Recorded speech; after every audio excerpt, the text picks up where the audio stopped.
Episode 38, The Art of War Made Easy. Today's Chapter 5, Force. There is a force of momentum around us at all times, an energy, if you will, that we can sense or feel. We may not be able to move things with our minds, but you can tell when people are upset or happy with you. Sometimes called someone's aura or vibe. Sometimes the consequences of our actions are described as karma. But Master Sun would probably sum all these up as the force of momentum in life. Sometimes you can tell when someone is plotting, or you feel like they might stab you in the back someday, or that your spouse, lover, or partner is cheating on you, or even though you can't prove it. Many would call this intuition or gut feeling. The same thing as Master Sun would say is force, or the force of momentum. It does surround us, just like Yoda or Obi-Wan in Star Wars explained it. And it's a critical piece of the strategy puzzle because it's based on our most keen awareness, which in war or overcoming any obstacle, victory is based on, crossing imperceptible barriers of awareness. The Art of War continuously stresses the importance of sorting out people based not only on their talent, but even more so on their character.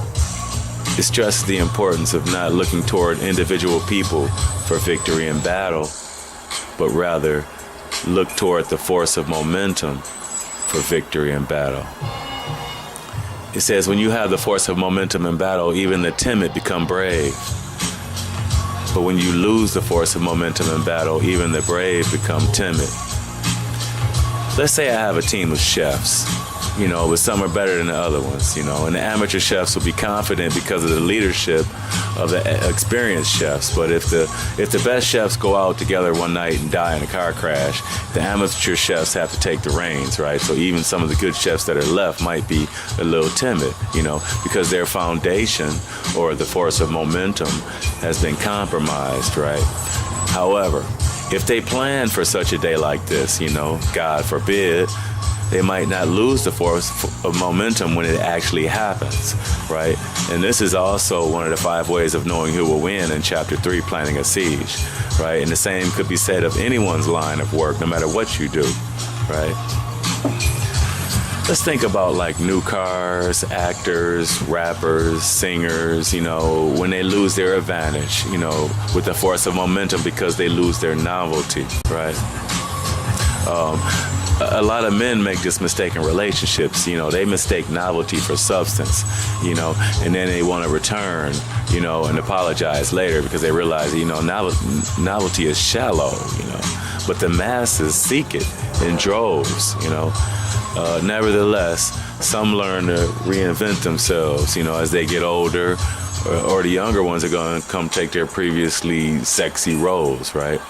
Cars and cell phones constantly upgraded, creating a powerful momentum for the new version or the style while killing the old one, right?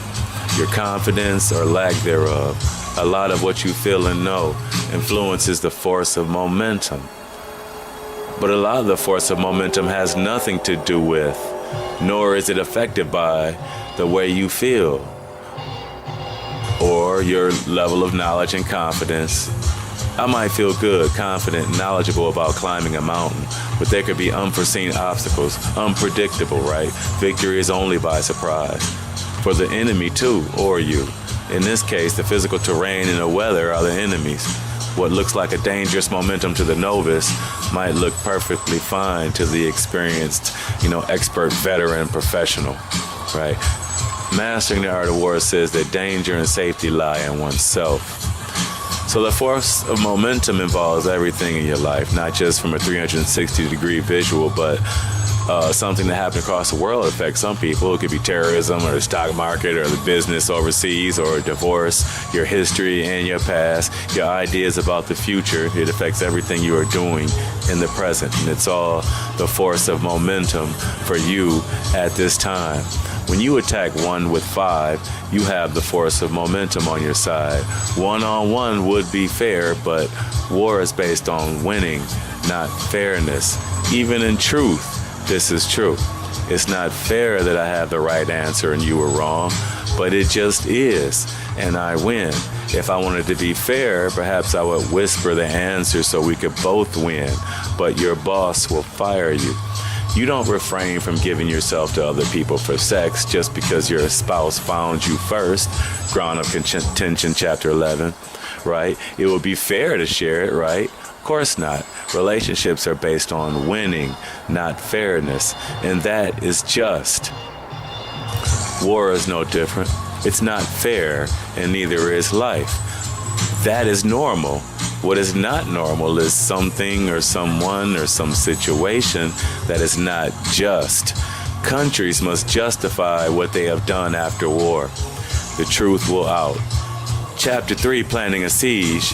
Master Sun says, if you use civilian methods to run a military operation, the operation will become confused.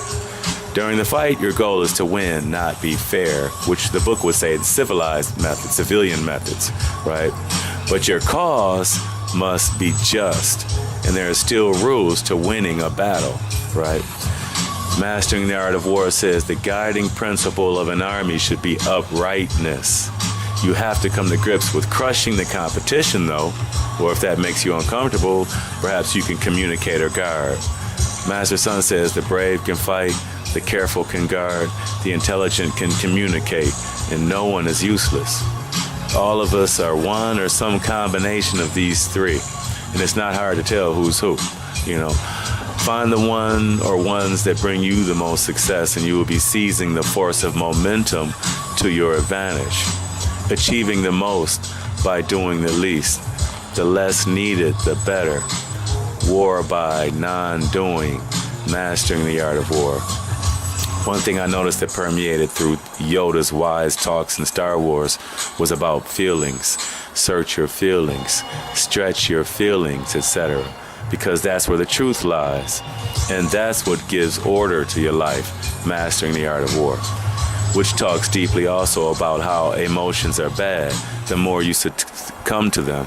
The Art of Worldly Wisdom says every increase in emotion is a decrease in rationality, right? Even in joy. Look how many people carelessly die just trying to have fun, right? Because you're less rational when you are emotional, even good emotions. The key is to stay aware, even while you have good emotions, even more so the bad ones, right? To at least be sure that you don't cross any crazy boundaries from which you won't even get back to where you are now if you fail, but rather you'll be stuck in a new bad place with regret, like prison, the hospital, or the morgue, where Master Sun would call caught up ground. Chapter 11 and 9 grounds, right? So how many of us can distinguish well between emotions and feelings, right? Emotions lie to us, send us down a path of self-destruction or destruction, and feelings tell us the truth in a light voice from deep down or far away in our head. Emotions are loud and in our face, easy to give into, harder to resist a fight when someone yells at us, cheats on us, betrays us, disappoints us, right? So many people in prison or dead are there because of their emotions. Their feelings of things deep down are in complete contradiction to the actions they have taken by way of their emotions. Often not admitted openly, not even to themselves, living constantly in a world of denial and self-defeat by way of a self-fulfilling prophecy that their force of momentum created. However, others stay away from danger, look for opportunity, not hanging with fools, but people who can teach them, relax them, appreciate them, keep them safe, upgrade them, inform them, connect them, share the truth with them, and all other good things, right? The force of momentum creates not just your lifestyle, but your entire life. Not just when you're competing at work or the local baseball game or to get a new car in the neighborhood, but everywhere without and within you. Some of it in your direct control, some of it immovable. If you stay aware and guided, it will carry you anywhere, for better or for worse, depending on what you seek, from what Chapter 5 in The Art of War calls force.